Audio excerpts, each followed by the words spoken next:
Fala nono ano, tudo bem com vocês? Hoje nós vamos começar com as atividades do terceiro bimestre de 2020 e o assunto agora é hereditariedade, né? O que é hereditariedade? Hereditariedade é a passagem das informações genéticas dos ancestrais para os seus descendentes através da reprodução. Ou seja, é a passagem das informações de como que aquele organismo é e como que ele funciona de pais para filhos, né? Então, como é que isso acontece, né? Primeiro a gente vai ver um pouquinho onde que estão essas informações genéticas, né? Essas informações genéticas a gente já ouviu muito falar em DNA. DNA é uma molécula, né? Uma molécula que existe em todas as células do nosso corpo, né? E de todos os corpos de todos os seres vivos, que é um código de como que aquele organismo é fisicamente e como ele funciona, né? Seu metabolismo, né? O funcionamento, né? As reações químicas que acontecem dentro dele, que tipo de proteínas que ele produz, enfim, né? Todas essas coisas.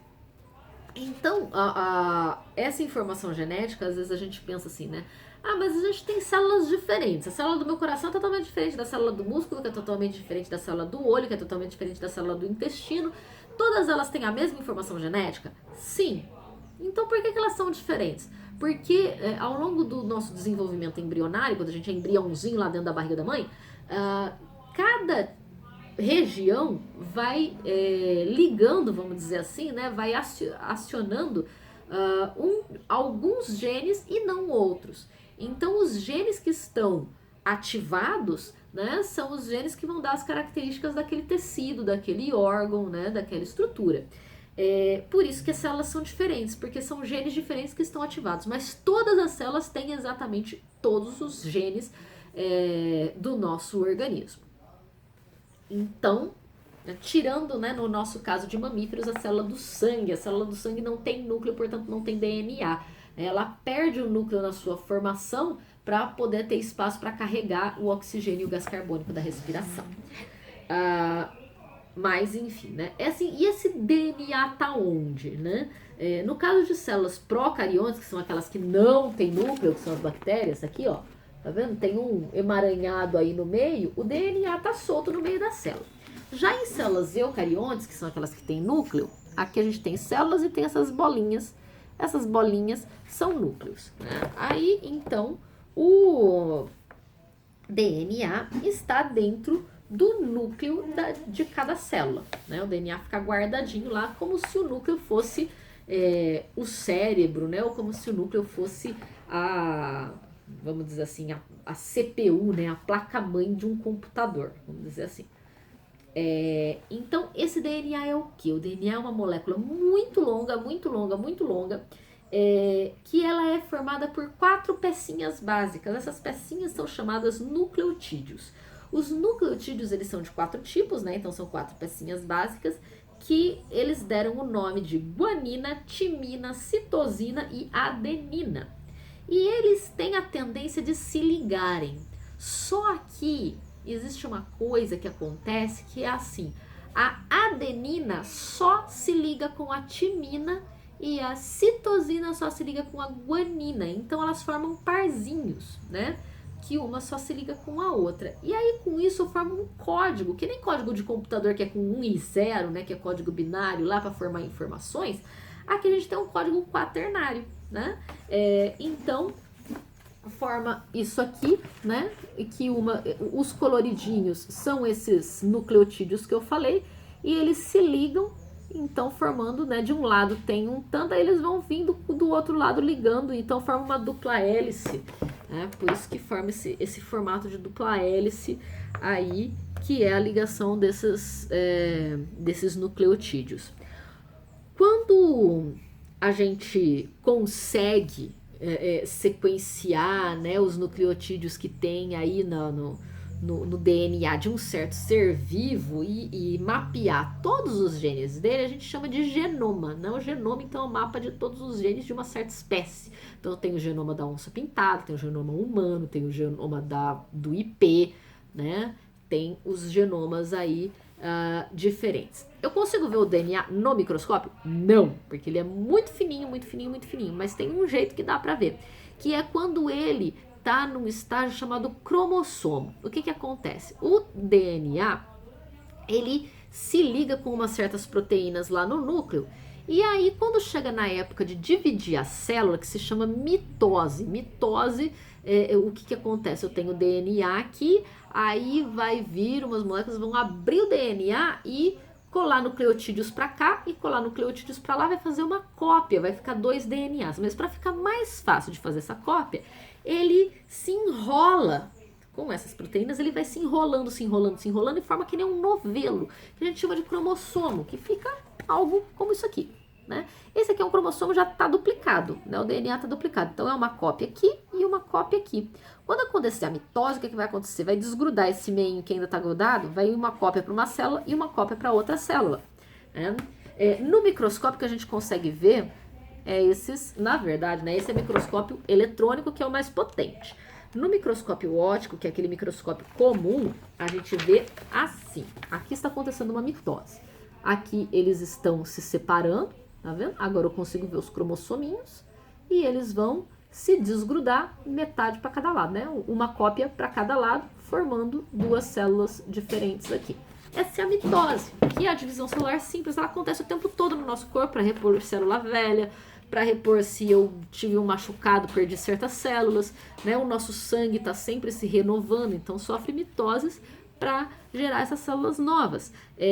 Então ele fica nesse novelo e aí dá para eu ver esse cromossomo, né? Que ele se chama cromossomo. Na maioria das espécies, principalmente assim, vamos falar de mamífero. Mamífero, todos eles, né, são organismos que possuem pares de cromossomos. Os cromossomos sempre estão aos pares. E por que eles estão aos pares? Porque a gente tem reprodução sexuada, né? Sexuada é o quê? Tem os gametas, masculino e feminino, então o óvulo e o espermatozoide, eles se juntam, um traz metade dos genes do pai, outro traz metade dos genes da mãe. Então, são cromossomos que eles batem um com o outro, eles têm a mesma sequência de genes, né, nos dois. Então, se esse aqui tem gene para cor de olho, esse aqui também vai ter gene para cor de olho, então eles têm o mesmo formato quando estão no formato de cromossomo, eles têm a mesma sequência de genes, então eles estão aos pares. A gente vê aqui, quando a gente pega os pares de cromossomo, o conjunto inteiro, com todos os cromossomos de uma espécie, eu tenho um negócio chamado cariótipo, que é isso aqui que tem nessas fotos aqui. Eu vejo aqui os pares, os cromossomos estão todos de parzinho, são iguais no formato, no tamanho, na sequência de genes. Aqui também, né? Às vezes parece que ele não tá no mesmo formato, mas aqui ele ficou meio torto assim, né? Aí ficou desse jeito. Mas a gente percebeu, né? Os cientistas perceberam que cada espécie de ser vivo, de todas as bilhões de espécies de ser vivo que tem um número que é só dela de cromossomos, né? Então aqui nessa, né, esse que tem mais é o cariótipo de um camundongo, né, de uma espécie de camundongo, que é aquele camundonguinho de laboratório, né? E ele tem aqui 19, 20 pares de cromossomos. 20 pares de cromossomos. Esse aqui é um camundonguinho macho. Por quê? Porque um dos pares de cromossomo, pelo menos nos mamíferos, né, vai ser o cromossomo que vai dizer o sexo biológico daquele organismo, né? Então, ele tem os cromossomos sexuais, um é X e o outro é Y, né? Um é maiorzinho, o outro é pequenininho, tá aqui no final, né? Que eles são diferentinhos. Então, o camundonguinho macho aqui, e ele tem 20 pares de cromossomos, então por isso que eu sei que ele é dessa espécie. A espécie humana, a gente tem 46 cromossomos, sempre, né? Então, tem 46 cromossomos, eu sei que é espécie humana. Aí, o nosso cromossomo, né, o 23º par, é o nosso par de cromossomos sexuais. O do lado aqui, que tem só 4 pares, né, é aquela mosquinha da fruta, aquela que fica girando em volta de fruta quando tá apodrecendo, aquela miudinha chata, né, que enche o saco, fica querendo entrar no olho, aquela lá, chama drosófila, né? A drosófila, aquela mosquinha de fruta, ela tem só 4 pares de cromossomos.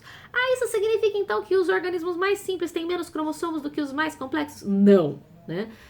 Uma prova disso é que nós, né, humanos, temos 46 cromossomos, né, 23 pares, e as amebas têm mais pares de cromossomos do que a gente, tem mais cromossomos do que os humanos. Então, Isso não quer dizer, não tem a ver uma coisa com a outra. Aqui a gente tem os cariótipos humanos, né? Então aqui tem os 23 pares, sendo que o último par, olha, esse é um X e esse é um Y, então é um homem.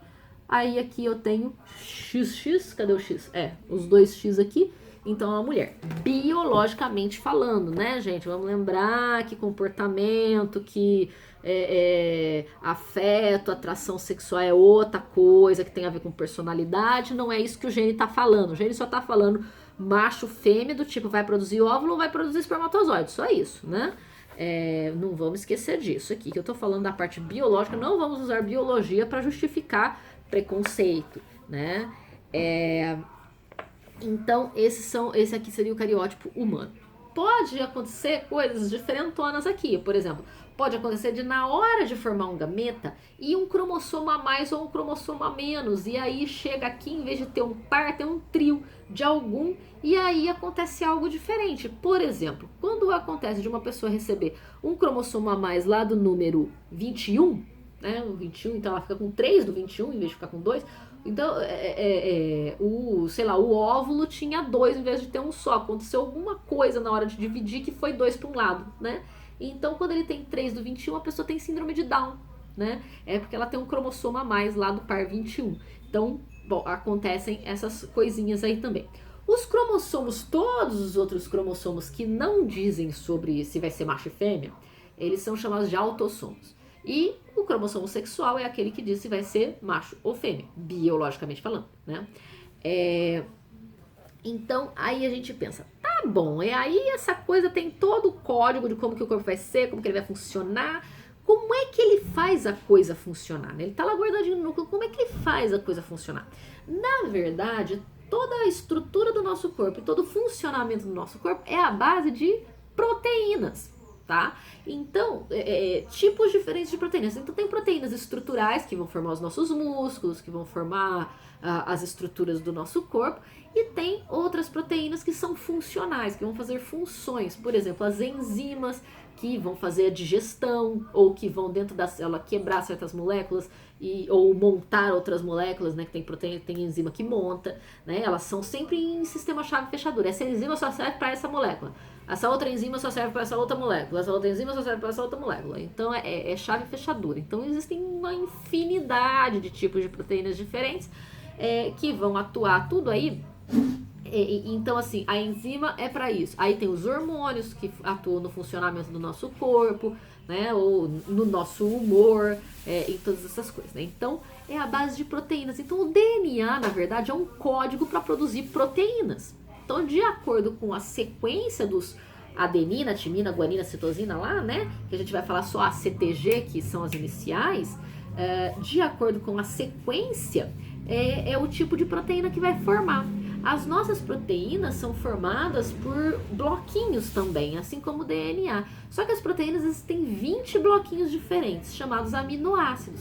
Onde que a gente consegue os bloquinhos? Comendo proteína. Então, quando eu como proteína, seja carne, na soja tem proteína, nos cogumelos tem proteína, só que aquela proteína não serve para o meu corpo. Então, a digestão vai quebrar ela nos aminoácidos, que são os bloquinhos, mandar para a célula, e a célula vai construir a nossa. Com esses bloquinhos que é tipo Lego, né? A gente desmonta um e monta outra coisa.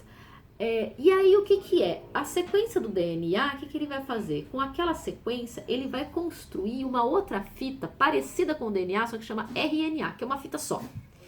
Em vez de ser duas, né? DNA é duas fitas enroladinhas, aí o RNA é uma fita só. Ele vai fazer esse RNA que vai levar a mensagem lá para a célula. Então é como se fosse, né, a mensagem, o DNA é a mensagem que está lá na CPU do meu computador, né? E aí o RNA é o impresso, eu imprimi, vamos dizer assim, né? É a mensagem que vai para o programa que eu vou fazer, né? Que vai lá para o programa, que eu vou querer montar alguma coisa. E aí o RNA vai para onde? O RNA vai para o ribossomo. Lembrando lá, 7º ano, quando a gente estudou a célula, que tinha as estruturas dentro da célula, que o ribossomo é a estruturinha que produz proteína. Então, todo mundo tem ribossomo. Então, desde a bactéria até todos os bichos, todas as plantas, todos os fungos, tudo. o RNA vai e passa por dentro do ribossomo, o ribossomo lê o RNA e, de acordo com a sequência, ele monta os aminoácidos, né? Então, é isso, né? Como se, então, a mensagem da placa-mãe tá lá, né, no DNA, aí ela faz uma mensagem que é a mensagem que vai lá para a impressora, vamos dizer assim, né? Que é o RNA, que vai lá para a impressora, e o ribossomo ali é a nossa impressora 3D, no caso, né? Que vai montar a proteínazinha ali, que ela tem todo um formato próprio para conseguir fazer aquilo que ela precisa. Então, assim que produz, a gente tem isso aqui nesse desenhinho aqui no final, né, desse capítulo. Uma outra coisinha que a gente tem que falar, né? Que aí a gente falou, então as proteínas, vão falar como é que funciona, como é que não funciona. Então o que é? O meu olho é castanho. Por quê? Porque o DNA mandou o ribossomo produzir bastante proteína que dá cor castanha pro olho. Tá. E aí eu tenho diabetes genética, né? Por quê? Eu não tenho, mas faz de conta. A pessoa tem diabetes genética, por quê? Porque lá no DNA, então, tem um defeito, vamos dizer assim, que ele não consegue mandar produzir o hormônio insulina. Não consegue mandar produzir. Então, não consegue. Esse hormônio é que vai empurrar o açúcar para dentro da célula. Aí fica açúcar no sangue, né? Dá problema. Então, isso que o DNA faz, né? Quando ele tem, então, uma doença genética, porque não está produzindo, o gene não consegue produzir aquela proteína que precisava. Aí a pessoa, então, vamos falar aqui uma característica, né? A pessoa tem na genética dela diz que ela vai crescer até 1,60 m mais ou menos. Então é para produzir proteína, para fazer estrutura até 1,60 m. Mas aí o que aconteceu? Essa pessoa na sua infância e adolescência treinou feito uma louca. Exercício físico ajuda no crescimento, porque ele ajuda a produzir hormônios que vão botar as proteínas necessárias para fazer a construção do nosso corpo. Só que se treina demais, aí atrapalha. Então produz menos desse hormônio de crescimento e aí não constrói tanto. A pessoa que era pra ser mais alta ficou baixinha. Então significa que nem tudo que tá no gene vai aparecer exatamente? Exato, né? Então o que tá no gene, o que o gene manda, se chama genótipo, né? Se chama genótipo. Aquilo que parece mesmo se chama fenótipo. Vamos dizer assim, primeira coisa, né? Eu tenho um gene para olho azul, mas meu olho é castanho. Por que eu sei que eu tenho um gene para olho azul? Porque a minha mãe tem olho azul. E quando a pessoa tem olho azul, todos os genes dela para cor de olho são de azul, né? Nos dois cromossominhos dela que tem lá o gene para cor de olho, tá falando azul aqui, né? Só que, então eu tenho um gene dela, ela só podia me dar gene para olho azul. Então eu tenho um gene para olho azul. Por que o meu olho é castanho? Porque o meu pai me mandou um gene para olho castanho. E aí o gene para olho castanho, ele, vamos dizer, ele é mais forte, né? Então a gente vai chamar isso de dominante na próxima aula. Então por isso que o castanho é que aparece. Então, meu genótipo, eu tenho um gene para olho azul e um para olho castanho. Mas o meu fenótipo, que é o que vocês estão vendo, é olho castanho, né? Outra coisa, o ambiente influencia. Por exemplo, né? Aqui a gente tem a influência do tempo, que vai fazendo o desgaste do nosso corpo, né? Ou o crescimento, desenvolvimento, depois o desgaste. E a gente tem aqui o exemplo do flamingo. O flamingo tem gene que manda colocar um pigmento dos micro-organismos que ele come na água, manda colocar o pigmento desses micro-organismos nas penas e aí ele fica rosa. Só que se ele vai para um lugar que não tem esses micro-organismos, ele fica branco. Significa que ele tem um problema no gene? Não, o genótipo dele continua falando: bote o pigmento desses micro-organismos que você come na água nas suas penas. Só que não tem micro-organismo na água, então o fator do ambiente influenciou, né?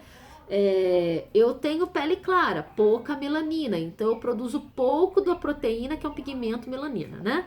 Mas se eu morar em um lugar que eu tô todos os dias tomando sol, mesmo que seja saudável, não tô exagerando uma coisa ou outra, com protetor solar uma coisa ou outra, a minha pele vai produzir um pouco mais de melanina e vai ficar um pouco mais escura. né? Por causa dessa exposição. Então, os fatores ambientais influenciam também, né? Então, por isso que a gente tem que separar genótipo, que é aquilo que o gene fala, do fenótipo, que é aquilo que aparece. Ok? Então, dessa primeira aula é isso, já foi bastante coisa, né? Aí, então, as atividades de vocês, né? São essas aqui, que tá na página 214, né? São essas atividades aqui. Na próxima aula, a gente vai falar um pouquinho mais sobre os genes em si, lá dentro né? Sobre como que o gene passa, né? Dos pais para os filhos, aí formação de gametas. E depois sobre os genes de cada característica, né? Que tem características diferentes, como é que eles interagem entre si para dar a característica que a gente vê, que é esse fenótipo, ok? Então, até a próxima!